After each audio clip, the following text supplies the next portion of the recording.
दोस्तों, अभी तक हमने संक्रामक रोग पढ़े और उसके भिन्न भिन्न प्रकार आज तक हमने 3-4 वीडियो में पढ़े। अब हम आज से जो शुरू करने वाले हैं वो शुरू करने वाले हैं असंक्रामक रोग। कौन सा शुरू करने वाले हैं? असंक्रामक रोग, जो किसी के कारण नहीं फैलते हैं। ठीक है, ये मान सकते हैं आप। इसको फैलाने का कोई वाहक नहीं होगा, कोई माध्यम नहीं होगा। ये मनुष्य के शरीर में उत्पन्न हो जाते हैं किसी की कमी से। ये आप सीधे सीधे शब्दों में मान सकते हैं असंक्रामक रोग। ये होता है जी असंक्रामक रोग। किससे? भाई शरीर में किसी की कमी से या किसी की अधिकता से इसमें माध्यम नहीं होगा। असंक्रामक रोग की ये पहचान है। अब हम इसमें पहला क्वेश्चन शुरू कर देते हैं। शरीर के जोड़ों में गठिया रोग निम्नलिखित में से किसके जमाव से होता है? उत्तर है इसका यूरिक अम्ल। यूरिक अम्ल के जमाव से। अब हम स्लाइड में देख लेते हैं। गठिया रोग शरीर के जोड़ों में यूरिक अम्ल के जमाव से होता है जब कभी गुर्दे से मूत्र कम अथवा मूत्र अधिक बनने लगता है। जब गुर्दे से मूत्र या तो कम बनने लगेगा या फिर अधिक बनने लगेगा, तो ऐसी स्थिति में क्या हो जाता है? यूरिक अम्ल में रक्त का स्तर बढ़ने लगता है। ठीक है, तो उसके बाद क्या हो जाता है? यूरिक अम्ल क्रिस्टल के भिन्न भिन्न जोड़ों पर जमा हो जाते हैं। ठीक है जी, ये हो जाता है। नेक्स्ट, एंथोफोबिया निम्न का डर है। एंथोफोबिया किसका डर है? तो इसका आंसर है पुष्पों का डर। क्या होता है इसमें? इसमें होता है एंथोफोबिया शब्द की व्युत्पत्ति ग्रीक भाषा एंथोस तथा फोबस से हुई है, जिसमें पुष्पों तथा पुष्पों के विभिन्न भाग जैसे दलपुंज इत्यादि से भय उत्पन्न होता है।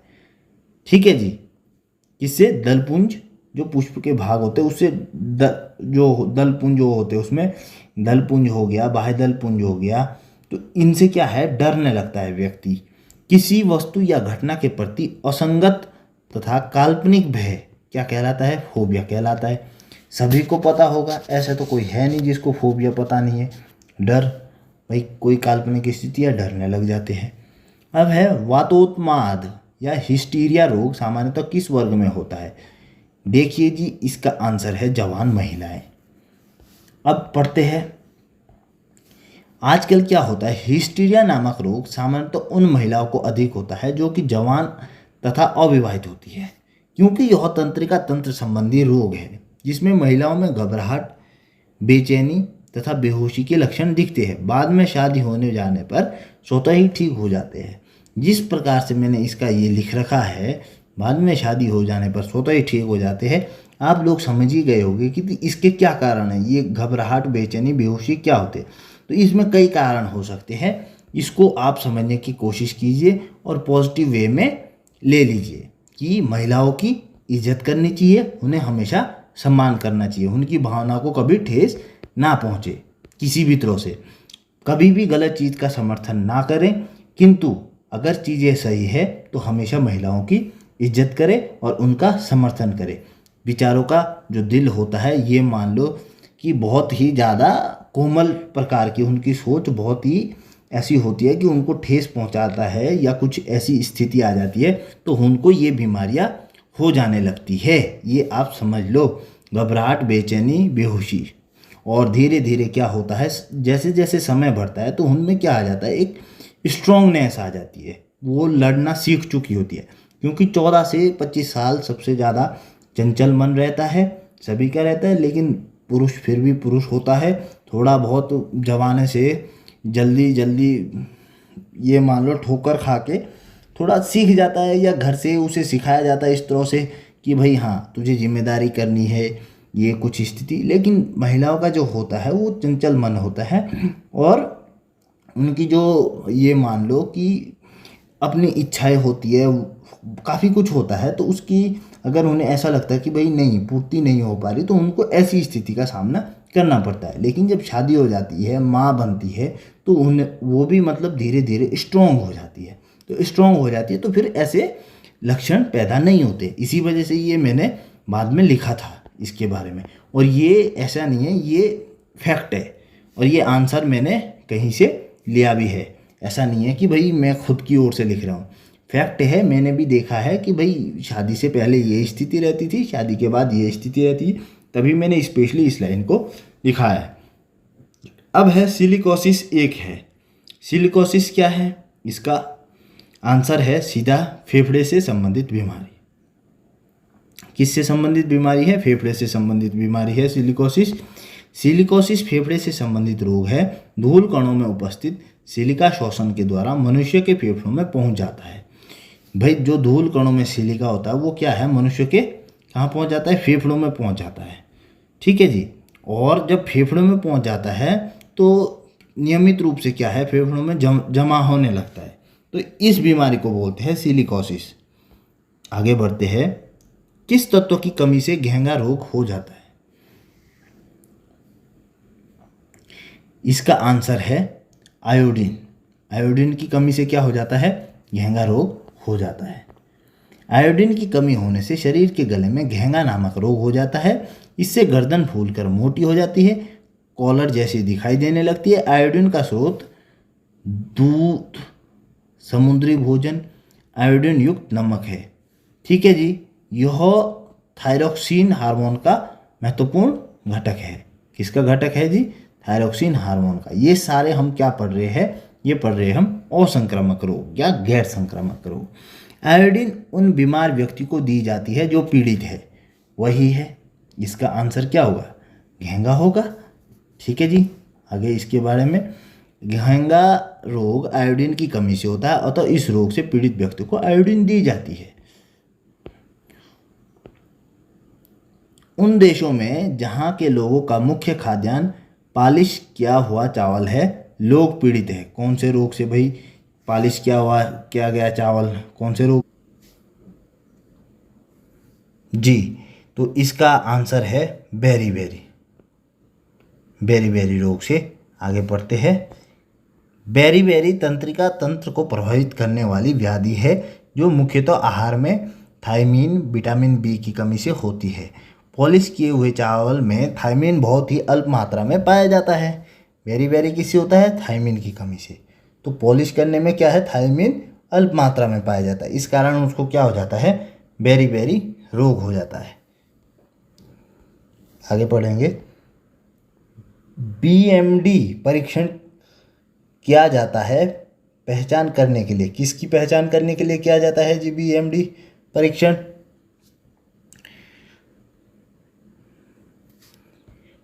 ऑस्टियोपोरोसिस, इसके लिए किया जाता है बीएमडी परीक्षण। बीएमडी परीक्षण ऑस्टियोपोरोसिस रोग की पहचान के लिए किया जाता है। ऑस्टियोपोरोसिस हड्डी का एक रोग है जिसमें फ्रैक्चर का खतरा बढ़ जाता है। इस रोग में अस्थि खनिज घनत्व कम हो जाता है तथा अस्थि सूक्ष्म संरचना नष्ट हो जाती है। ठीक है जी। क्या हो जाता है इसमें? अस्थि में खनिज घनत्व या फिर अस्थि सूक्ष्म संरचना नष्ट हो जाती है। बीमारी पता करने के यंत्र एमआरआई का मतलब होता है। ऑप्शन आपके सामने है। एमआरआई का मतलब क्या होता है जी? चुंबकीय अनुनाद इमेजिंग, इसको हम अंग्रेजी में भी पढ़ेंगे। एमआरआई यानी चुंबकीय रेजोनेंस चित्रीकरण। ठीक है जी। तकनीक में चुंबकीय क्षेत्र और रेडियो तरंगों का प्रयोग कर शरीर में भीतरी अंगों को विस्तृत तस्वीर ली जाती है। एमआरआई का फुल फॉर्म क्या है? Magnetic resonance imaging. ठीक है जी, ये हो गया।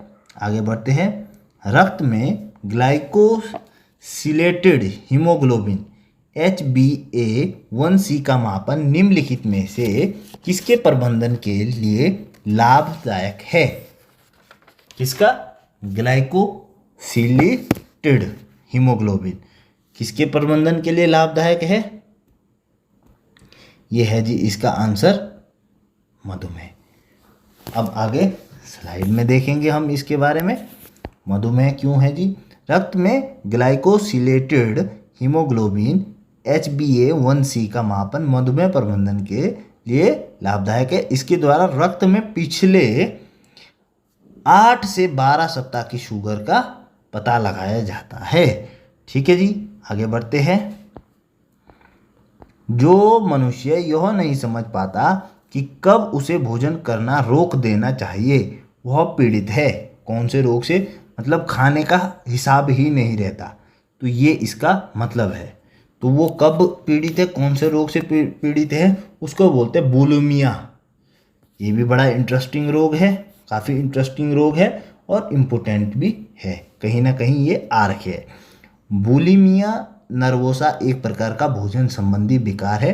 बुलिमिया से ग्रस्त व्यक्ति बहुत कम समय में बहुत अधिक मात्रा में भोजन का सेवन कर लेता है और फिर वजन वृद्धि से बचने के लिए मल त्याग आदि माध्यमों से ग्रहण किए गए भोजन का त्याग करने के लिए प्रयासरत रहता है। बुलिमिया से ग्रस्त व्यक्ति ऐसा महसूस करता है कि उसका इस बात पर कोई नियंत्रण नहीं है कि उसे कितना भोजन करना है।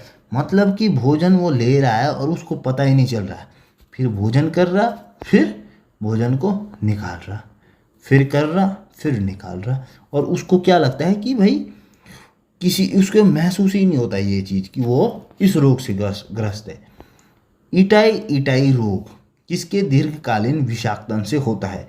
इटाई इटाई रोग ऑप्शन आपके सामने है। इसका आंसर क्या है? इसका आंसर है कैडमियम। इसके बारे में भी पढ़ते हैं। इटाई इटाई रोग कैडमियम के दीर्घकालीन विषाक्तन से होता है। सर्वप्रथम यह रोग जापान के टोयामा प्रांत में देखा गया। खनन कार्य के द्वारा नदियों में कैडमियम के विमोचन से यह रोग फैला। ठीक है जी, कैसे फैला और कहाँ पाया गया आपको बता दिया गया है। कहाँ पाया गया? टोयामा प्रांत में, नदियों के कैडमियम में विमोचन से। रक्त में निम्नलिखित की अधिसूक्ता से ब्लू बेबी सिंड्रोम नामक बीमारी होती है। ब्लू बेबी सिंड्रोम बीमारी की। ठीक है जी, मीथेमोग्लोबिन। ठीक है, आगे इसके डिटेल में पढ़ते हैं। ब्लू बेबी सिंड्रोम शरीर में ऑक्सीजन का परिवहन करने की रक्त की क्षमता के घटने का परिणाम होता है। पेयजल में नाइट्रेट की अधिकता इसका सबसे आम कारण है। प्रमुख रूप से नवजात शिशु इस रोग में प्रभावित होते हैं। शरीर में नाइट्रेट नाइट्राइट में परिवर्तित हो जाते हैं। ये नाइट्राइट लाल रक्त कणिकाओं में उपस्थित हीमोग्लोबिन से अभिक्रिया करके मीथेमोग्लोबिन का निर्माण करते हैं। मीथेग्लोबिन की अधिकता से शरीर की कोशिकाओं को पर्याप्त मात्रा में ऑक्सीजन प्राप्त नहीं होती और यह स्थिति ब्लू बेबी सिंड्रोम है। ठीक है जी, आपको पता क्या गया है, क्या मिला इससे? भाई सीधी सी बात है, जो शरीर में क्या है ऑक्सीजन की प्राप्ति नहीं होती है, क्या बन जाता है? मीथेमोग्लोबिन का निर्माण करते हैं। ठीक है, आगे। ब्लू बेबी नामक प्रदूषण कारित बीमारी पीने वाले जल में निम्न में से किसके अधिक विद्यमान होने के कारण होती है? किसके अधिक विद्यमान से? अभी आपको ऊपर ही मैंने बता दिया था, किसके अधिक विद्यमान से? नाइट्रेट के। इसके बारे में भी हम ब्लू बेबी सिंड्रोम रोग से बच्चों के प्रभावित होने की संभावना तब होती है जब जल में नाइट्रेट की मात्रा 10 ppm से अधिक होती है। इसमें बच्चे के होठ एवं शरीर का रंग नीला पड़ने लगता है। यह नाइट्रेट हीमोग्लोबिन से क्रिया करके उसकी ऑक्सीजन परिवहन की क्षमता को कम कर देता है, जिससे श्वसन क्रिया सुचारू रूप से संपादित नहीं हो पाती है। ठीक है जी, बीटा ब्लॉक एक औषधि है बचाने हेतु। किसको बचाने के लिए भाई बीटा ब्लॉकर का प्रयोग करते हैं? ऑप्शन आपके जी, ये करते हैं हृदयघात से। हृदयघात से बचाने के लिए बीटा ब्लॉकर का प्रयोग करते हैं। बीटा ब्लॉकर एक औषधि है जिसका उपयोग हृदयघात उच्च रक्तचाप से बचाने के लिए किया जाता है। उच्च रक्तचाप पे ध्यान रखेंगे सभी लोग। हृदय की धड़कन नियंत्रित करने के लिए निम्नलिखित में से कौन सा खनिज आवश्यक है? हृदय की धड़कन, बहुत ही इंपॉर्टेंट और मोस्ट क्वेश्चन ये है भाई, कौन सा खनिज आवश्यक है? पोटेशियम। ध्यान रखना इस बात का। पोटेशियम हृदय की धड़कन एवं नाड़ी संस्थान के कार्यों को संचालित करता है। मांस, मछली, अनाज, फल, सब्जियां इत्यादि पोटेशियम के अच्छे स्रोत हैं। में क्या क्या है? ये है फास्फोरस हड्डियों के विकास के लिए आवश्यक है। लौह तत्व की कमी से रक्ताल्पता रोग होता है। ठीक है जी, लौह तत्व की कमी से क्या हो जाता है? लौह तत्व की कमी से खून की कमी बोलते हैं जिसको, क्या हो जाता है? एनीमिया, रक्ताल्पता। निम्नलिखित में कौन सा सुमेलित नहीं है? जी, गोल्ड 198 रेटिना दोषों का उपचार। जरा तो गोल्ड 198 सोने का रेडियो एक्टिव आइसोटोप है जिसका प्रयोग कैंसर उपचार में किया जाता है। अन्य युग्म सुमेलित है, बाकी सब सुमेलित है। मतलब कोबाल्ट 16 शरीर की अंतरंग के अर्बुद का, अर्बुद मतलब कैंसर। ठीक है जी। और आयोडीन 131 या 131 किसके लिए? थायराइड अर्बुद का, अर्बुद मतलब कैंसर। फास्फोरस 32 किसके लिए? श्वेत रक्तता। और गोल्ड 198 क्या है? रेटिना दोषों का उपचार ना होके किसके लिए होता है? रेडियो एक्टिव आइसोटोप है जिसका प्रयोग कैंसर उपचार में किया जाता है। ठीक है, कैंसर उपचार में क्या किया जाता है? गोल्ड 198 का। निम्नलिखित रेडियो तत्वों में से किसका उपयोग मनुष्य के शरीर में रक्त प्रवाह की गति के मापन में किया जाता है? ये भाई बहुत ही मोस्ट इम्पोर्टेंट क्वेश्चन है। उत्तर है जी इसका रेडियो सोडियम। क्या उत्तर है? Radio sodium. जरा तो मनुष्य के शरीर में रक्त प्रवाह की गति के मापन हेतु रेडियो सोडियम का प्रयोग किया जाता है। ऑन्कोजीन संबंधित है, किससे संबंधित है ऑन्कोजीन?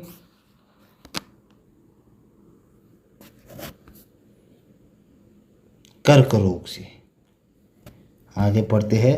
ऑन्कोजीन एक असामान्य जीन है जो कैंसर, कर्क रोग के लिए उत्तरदायी है। सर्वप्रथम इसकी पहचान SRC किसके रूप में की गई? इसकी पहचान सर्वप्रथम SRC के रूप में वर्ष 1970 में खोजा गया। यह घटक मुर्गियों में कैंसर वायरस का घटक था जिसे रॉस सर्कोमा वायरस का नाम दिया गया था।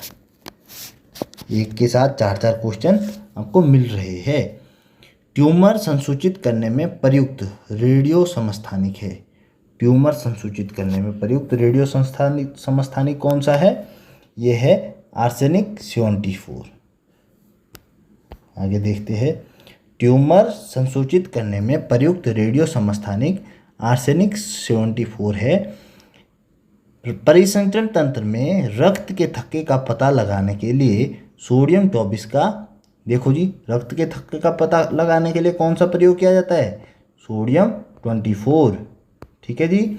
और कैंसर के उपचार में कोबाल्ट 60 तथा जीवों पौधों के अवशेषों को पता लगाने में कार्बन 14, जिसको कार्बन डेटिंग भी बोलते हैं, प्रयोग किया जाता है। देखो जी, 3 क्वेश्चन ये, चौथा ये हो गया जो क्वेश्चन पूछा गया था। ठीक है जी, हो गए 4। रक्त कैंसर को नियंत्रित करने के लिए उपयोग किया जाने वाला रेडियोधर्मी समस्थानिक। रक्त कैंसर को अभी भी मैंने बता दिए थे। रक्त कैंसर को नियंत्रित करने के लिए कौन कौन सा होता है? इसका आंसर आप 2 मान सकते हैं, फास्फोरस 32 और कोबाल्ट 16, दोनों ही मैंने ऊपर बताए हैं। ठीक है जी, एक इससे पहले क्वेश्चन में, एक उससे पहले। रेडियो फास्फोरस तथा कोबाल्ट 60 का उपयोग ल्यूकेमिया, एक प्रकार का रक्त कैंसर के इलाज में किया जाता है। ल्यूकेमिया क्या है? एक प्रकार का रक्त कैंसर है। आज के लिए इतना ही, धन्यवाद।